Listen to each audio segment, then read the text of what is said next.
તો સુરત શહેરમાં જ્યાં એક તરફ નવરાત્રીનો ઉત્સાહ છે ત્યારે બીજી તરફ રોડ રસ્તાની બિસ્માર હાલતથી લોકોમાં ભારે અસંતોષ જોવા મળ્યો છે। શહેરના અનેક વિસ્તારોમાં ખાસ કરીને ડભોલી બ્રિજ પાસે નવીન બનેલા રસ્તાઓ પણ ખોદકામના ભોગ બન્યા છે। મહાનગરપાલિકા દ્વારા ચોમાસાની મોસમમાં રોડ ખોદકામ ઉપર પ્રતિબંધ હોવા છતાં પણ કોન્ટ્રાક્ટરો દ્વારા આડેધડ ખોદકામ કરવામાં આવી રહ્યું છે અને જેને કારણે વાહન ચાલકો અને આસપાસના નાગરિકો મુશ્કેલીમાં મુકાયા છે। આ બેદરકારીથી મહાનગરપાલિકાની તિજોરીને પણ નાણાકીય નુકસાન થઈ રહ્યું છે। જ્યાં ઇમરજન્સી કામ સિવાય આવું ખોદકામ અયોગ્ય ગણવામાં આવે છે અને તેથી હવે પ્રજામાં પણ મહાનગરપાલિકા સામે તીવ્ર રોષ ફાટી નીકળ્યો છે। શહેરમાં ઠેક ઠેકાણે રોડ રસ્તાની હાલત બદતર જોવા મળી રહી છે।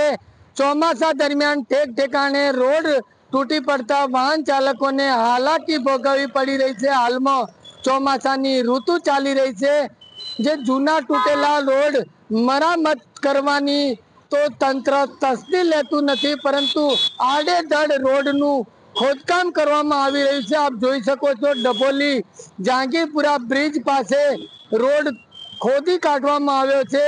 મરામતની જે કામગીરી કરવી જોઈએ કામગીરી કરવામાં આવી નથી। ખાસ કરીને ચોમાસાની ઋતુ દરમિયાન જે રોડ રસ્તા ખોદકામ પર રોક લગાવવામાં આવે છે અને સુરત મનપા કમિશનર દ્વારા મંજૂરી પણ આપવામાં આવતી નથી। કોઈ ઇમરજન્સી કામમાં તાત્કાલિક રોડ ખોદવો પડે તો ખોદી શકાય છે, પરંતુ આપ જોઈ શકો છો શહેરમાં રોડની જે બદતર હાલત જોવા મળી રહી છે, પરંતુ તંત્ર હજી પણ સબક નથી લઈ રહ્યું। જે નવા રોડ ખોદી કાઢવામાં આવે છે, આડેધડ રોડ ખોદ્યા બાદ જે મરામતની કામગીરી કરવી જોઈએ એ કામગીરી ન કરાતા ક્યાંક ને ક્યાંક વાહન ચાલકોને હાલાકી ભોગવવી પડી રહી છે। ડભોલી જહાંગીરપુરા બ્રિજ પાસેના જે સર્કલ ઉપર ગત રોજ રોડ ખોદી કાઢવામાં આવ્યો છે।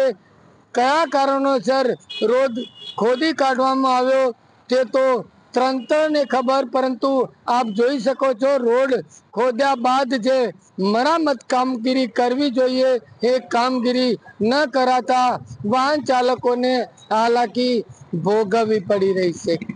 કેમેરામેન આરિફ સાથે બલદેવ દેસાઈ, KTV ન્યૂઝ ગુજરાતી, સુરત।